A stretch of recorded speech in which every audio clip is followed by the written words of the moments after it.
The Galactic War Academy was the pinnacle of military excellence, home to the best and brightest warriors from dozens of species. Titans of battle, creatures evolved for war, every cadet came from a lineage of conquerors, soldiers, or warlords. And then there was the human. Ensign Eva Dorn stood among the towering forms of her alien peers, her presence barely acknowledged. A Zelvin chittered in amusement, flexing its forearms. A single pair of limbs? Unfortunate. A Saracen rumbled with laughter. She has no claws, no natural armor. Did her species evolve to be prey? Their disdain was clear. Humans were an anomaly, too fragile, too small, too unremarkable to belong here. The Academy prided itself on raw power, speed, and genetic superiority. Eva had none of those.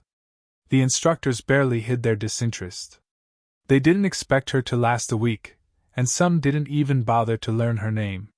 There were whispers that the only reason she was here was some bureaucratic oversight. But they weren't just dismissive. They wanted her gone. Her training gear malfunctioned at the worst times, her rifle sights drifted, her armor's shielding flickered. Her combat drones were programmed at an advanced difficulty, attacking with more precision than they should have. Even her rations were tampered with, leaving her constantly fatigued. She noticed.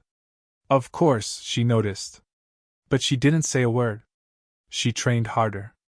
If the gravity was increased, she adapted her movements. If her weapons failed, she practiced faster reloads.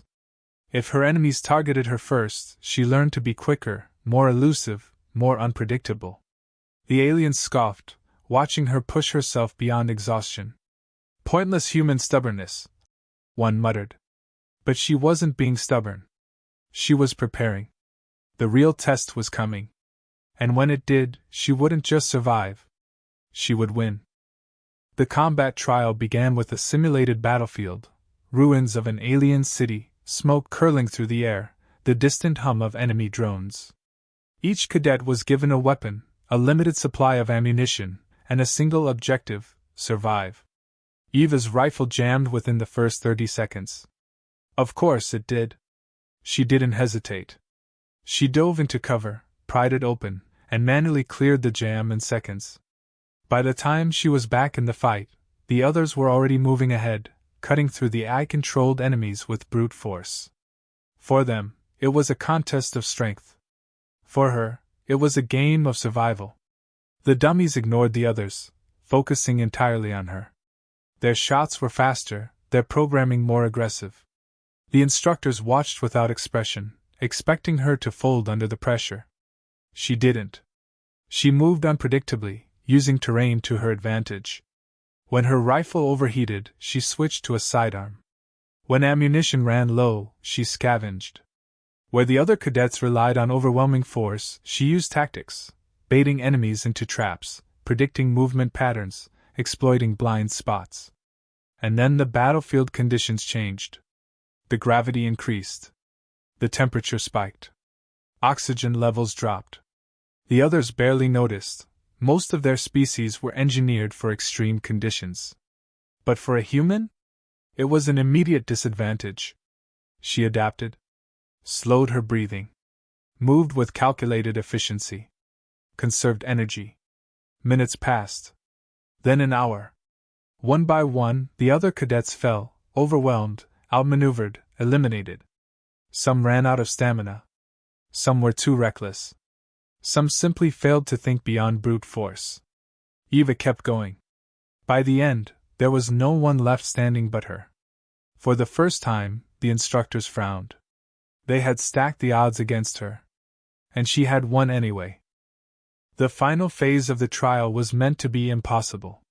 A live combat scenario against an elite war AI, an opponent designed to be unbeatable. The objective wasn't to win.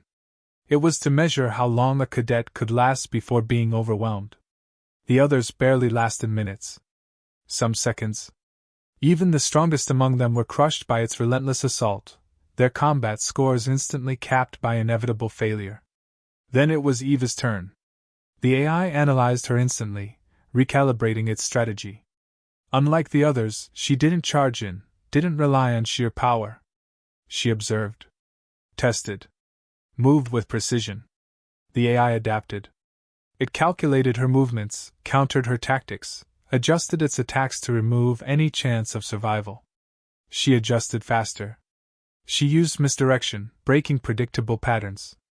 Exploited its reliance on probability, forcing it to recalculate with feints and baited maneuvers.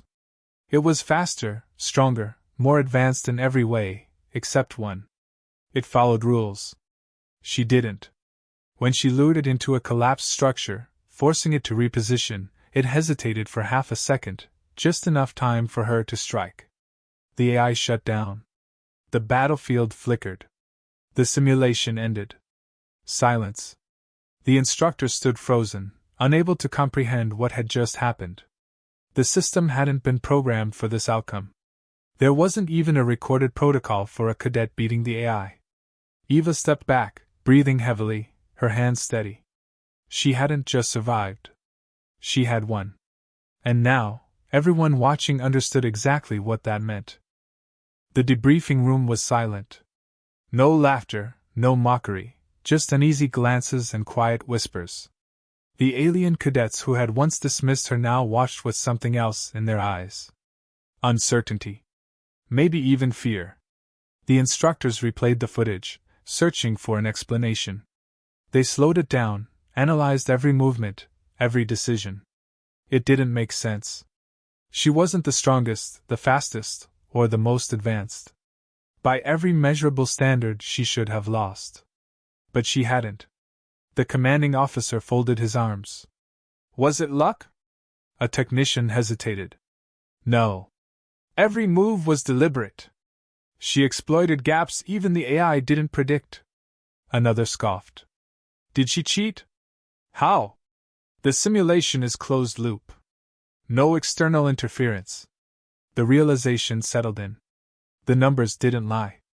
Against every disadvantage, every obstacle, every attempt to make her fail, she had succeeded. And that changed everything. For the first time, the Academy questioned its assumptions. Humans were supposed to be insignificant. Weak. Unremarkable. That belief had just been shattered. The alien cadets left in silence. Some angry. Some shaken. A few looking at her with a newfound respect. Eva didn't care. She hadn't done this for them. She had proven her place. That was enough. As she stepped out into the corridor, she heard the murmurs spreading behind her. If one human can do that, what happens if there's an army of them?